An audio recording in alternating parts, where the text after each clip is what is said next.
নমস্কার। আজকে একটা অদ্ভুত ইনসিডেন্ট বলবো, যেটা আমরা ভিডিওজেও বহুবার অনেক সিচুয়েশনে ন্যারেট করেছি, কিন্তু ভাবলাম যে রিসেন্টলি ইনসিডেন্টটা ঘটেছে, তো খুব রেলেভেন্ট ইনসিডেন্টস। আমরা সবসময় বলি যে যদি কারোর থেকে কিছু পান, সেটা চেষ্টা করবেন তাকে শোধ করে দিতে। যদি কারোর থেকে কাউকে আপনার কিছু দেওয়ার থাকে, সেটা চেষ্টা করবেন যে একটু যত তাড়াতাড়ি পারেন দিয়ে দিতে, and don't keep things pending, বাকি রাখবেন না। আমরা রিসেন্টলি কোনো একটা কারণে আমরা মস্কোতে ছিলাম এবং একটা বিশাল মলের মধ্যে ছিলাম। তো আমি একটা ছোট্ট চার্জ প্লাগ এর পিন খুঁজছিলাম, কারণ ওইসব দেশে একটু অন্যরকম হয়। তো অনেক খোঁজার পরেও পেলাম না। তারপরে ছেলেটি যে কাউন্টারে ছিল সে বললো যে এটা এখানে পাওয়া যায় না এবং সেটা অনলাইন নাকি অর্ডার করতে হবে।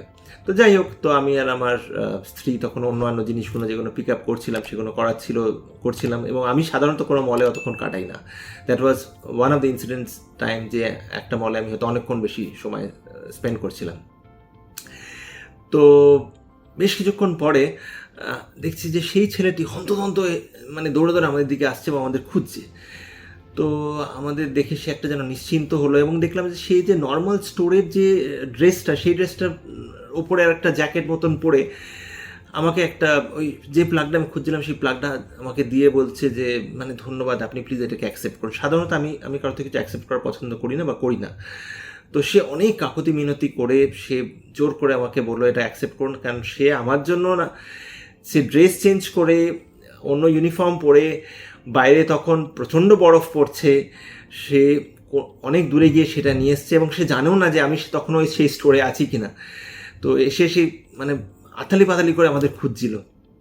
এবং যাই হোক, বড় স্টোরিটাকে ছোট করবার জন্য বলছি, তো আলটিমেটলি যখন আমি নিলাম, সে একটা অদ্ভুত স্বস্তির নিঃশ্বাস ফেললো এবং সে বারবার বলছে এটা আমার তরফ থেকে কিন্তু আপনাকে গিফট। এবার আমি এই ছেলেটাকে চিনিও না, আমি সেই দেশের আগে যাইও নি, এটা জাস্ট পরশু দিনের ঘটনা বলছি, 72 ঘন্টা আগে।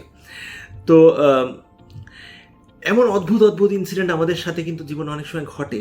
টিপিক্যালি কী হয়, হয়তো কোনো একটা জীবনে তার সাথে কোনো একটা সময় কানেকশান ছিল, যখন আমি তার কাছে কিছু হয়তো একটা পেতাম, তো সে কিন্তু বারবার চেষ্টা করবে সে আপনাকে এনকাউন্টার করে সেইটাকে ক্লোজ করতে।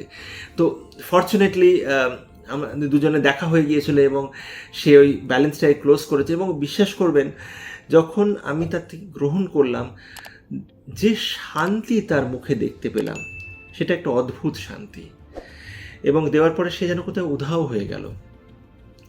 এই জিনিসটা কিন্তু আপনারাও জীবন চলার পথে মনে রাখবেন। যদি কাউকে কিছু দেওয়ার থাকে, কাউকে কিছু আপনাদের শোধ করার থাকে, চেষ্টা করবেন যে পেন্ডিং না রাখতে, কারণ জীবন এর পথ চলবার সময় এটা কিন্তু মনে রাখবেন যে যদি কিছু ওপেন এন্ডেড থাকে, আপনাদের কিন্তু তাহলে ব্যালেন্স শিট ক্লোজ করতেই হবে। সেই ব্যালেন্স শিট আপনি এই জীবনেই ক্লোজ করুন কি পরের জীবনেই ক্লোজ করুন।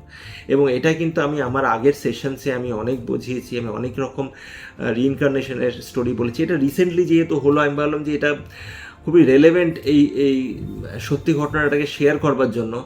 এবং আমাদের প্রত্যেকের মনে রাখা উচিত যে আমরা কিন্তু ওই জীবনের একটা গোল গোল চক্রের মধ্যে থাকি, একটা জীবন শেষ হচ্ছে আর একটা জীবন শুরু হচ্ছে, একটা শেষ হচ্ছে আর একটা জীবন শুরু হচ্ছে, এবং এই শুরু আর শেষের মধ্যে কিন্তু আমাদের ওই জিনিসটাকে চালিয়ে যেতে হবে যে ডেবিট ব্যালেন্স ক্রেডিট ব্যালেন্স, এবং যার কাছে যা পাওনা দেওয়া পাওনা, সেইটাকে যতক্ষণ না আপনি নালিফাই করে জিরো করবেন, ততক্ষণ কিন্তু আমাদের ওই এসে যেতে হবে, আবার চলে যেতে হবে, আবার এসে যেতে হবে।